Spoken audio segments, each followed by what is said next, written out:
Hi, I'm Aaron Michael. I'm a partner in 1984 Ventures. Today we're going to talk about how tactically do you go about raising your first couple of rounds of capital. So let's start with your angel round.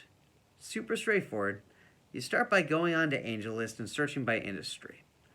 You'll find a list of people in your space who are interested in investing in companies like yours. Cross-reference that list against LinkedIn and figure out how you're going to network your way to them. And that's how you get your first few angel investors.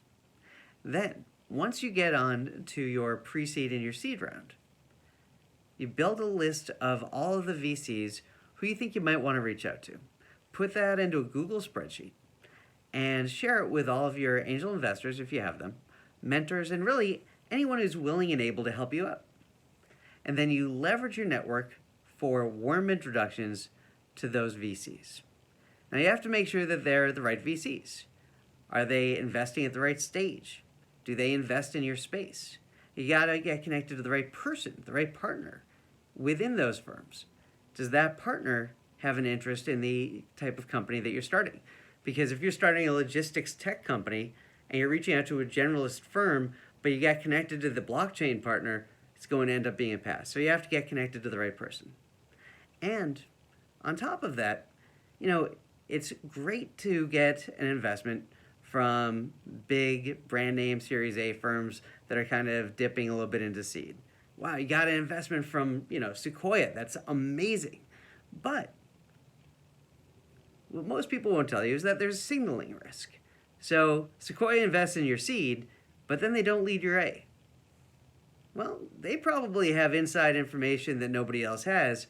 Everybody else is going to look at that as a little bit of a black eye, right? So if larger Series A firms invest in your seed round and lead that round and then don't lead your A, it raises real questions. So a best case scenario is usually to have your seed round led by top tier seed firms who can introduce you to top tier A firms when the time comes. Now, if you can't get a warm introduction, and it's so much better to get a warm introduction, but if you can't, and you have to do a cold outreach, then make sure it's customized. Make sure it's, hey, I saw that you wrote this terrific article and it really spoke to me, and because of that article, I think that the company that I'm building is going to be such a great fit for you. As opposed to, hey, I'm emailing you, and the same email that you got went out to 99 other people. That'll never get you capital. So, reach out to the right firms, get warm introductions, ideally from existing investors and mentors, and if you have to reach out cold, do it in a very thoughtful, customized way.